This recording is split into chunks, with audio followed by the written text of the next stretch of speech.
High friends, welcome back to my channel Dalia Rimsho. তোমাদের সকলকে welcome জানিয়ে আজ একটা নিউ ব্লগ নিয়ে চলে আসলাম। তোমরা সবাই কেমন আছো? আশা করছি ভালো আছো, আমিও ভালো আছি। দেখতে থাকো আজকে একটা নতুন ব্লগ। তো সকাল সকাল কফি বানালাম খাওয়াবো বলে, আর তোমাদের সাথে আমাদের ওই বাড়িতে যত রকমের গাছ ছিল সব কিছুটাই শেয়ার করলাম।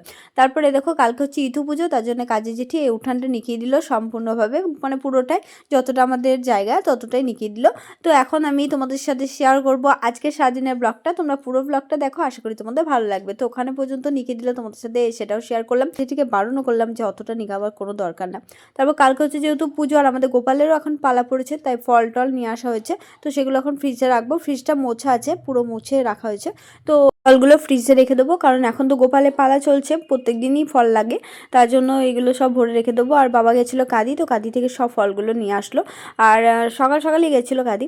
তো আমি সেরকমভাবে ফল বলতে আপেলটা খুব একটা ভালোবাসি না। তো এই আপেলটা নাকি খুব মিষ্টি, তার জন্য একটা ছোট আপেলগুলো বেশ খেতেও ভালো লাগে।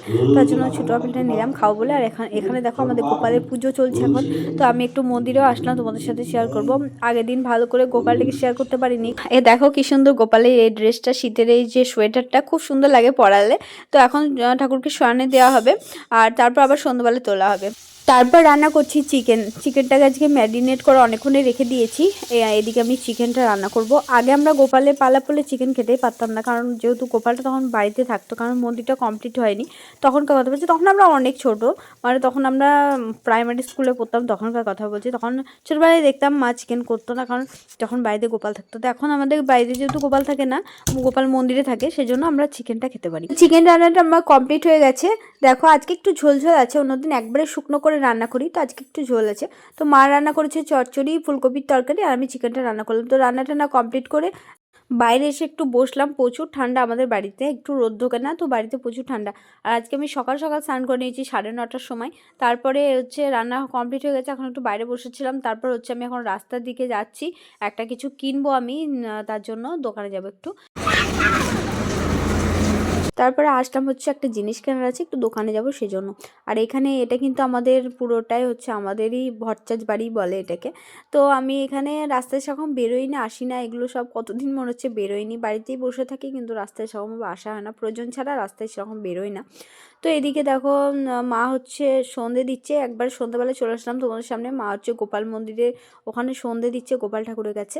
তারপর কালকে হচ্ছে ইতু পুজো, তো আমি এখন ছাদে যাব আলপনা দেবো, যেখানে ইতু পুজো হবে সেখানে, সেই জায়গাটা আলপনা দেবো। তোমরা পুরো ভিডিওটা দেখো, বুঝতে পারবে। মাথায় কি রে? এটা কি? এটা কি গো? দেখি কি বলে গো, বলে দাও। সবাই জানে না, বলে দাও তো এটা কি? এটা খেলা। এটা কি বলে? এটার নাম কি?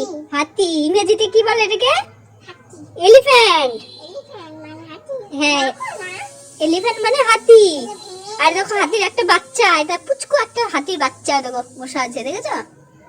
বেশ, চলো আমি আলপনাটা দিয়ে দিই এখানে। হ্যাঁ, আলপনাটা আমি দিয়ে দিলাম, মোটামুটিভাবে হলো, কারণ প্রচুর ঠান্ডা, তো ভালো লাগছিল না দিতে। তো যেমন মানে ঠান্ডার মধ্যে দিতে পারলাম তেমন দিলাম। আমি এমনিতে আলপনা দিতে পারি, কিন্তু আজকে আলপনাটা খুব একটা ভালো হয়নি। তো আজকের ব্লগটা তোমাদের কেমন লাগলো কমেন্ট করে জানিও। আজকে একটা ছোট্ট ব্লগ তোমাদের সাথে শেয়ার করলাম, কালকে আবার নতুন একটা ব্লগ নিয়ে তোমাদের সাথে দেখা হবে। ততক্ষণ তোমরা ভালো থেকো, সুস্থ।